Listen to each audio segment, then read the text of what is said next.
এই কনকনে শীতের সন্ধ্যায় একটু স্ন্যাক্স না হলে কি চলে? সেই জন্য সন্ধে হতে না হতেই রান্নাঘরে চলে এসেছি কিছু বানানোর জন্য। তো প্রথমে আলুগুলোকে চাকা চাকা করে কেটে নিয়েছি পকোড়া বানানোর জন্য। আর তারপরে আবার কি কড়াইয়ে তেল দিয়ে পাঁপড়গুলোকে ভেজে নিলাম, কারণ পাঁপড় ভাজা হলে তো আরও জমে যায় ব্যাপারটা।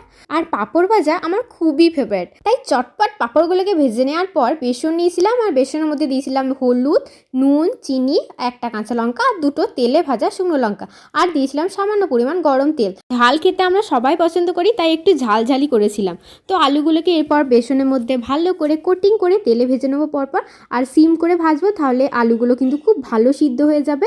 আর তার সঙ্গে পকোড়াগুলো খুবই ক্রাঞ্চি হবে, সেটা তোমার লাস্টে দেখতে পাবে। সব শেষে পকোড়াগুলোর ওপর সামান্য পরিমাণ চাট মশলা আর বিট নুন ছড়িয়ে দিয়েছিলাম। তারপর আবার কি সবকিছু নিয়ে বসে পড়েছিলাম খাওয়ার জন্য। এইভাবে ক্রাঞ্চি পকোড়া বানিয়ে দেখো, কিন্তু খেতে কিন্তু দারুণ হয়। আর আজকের ভিডিওটা এতটাই, আবার দেখবে অন্য একটা ভিডিওতে।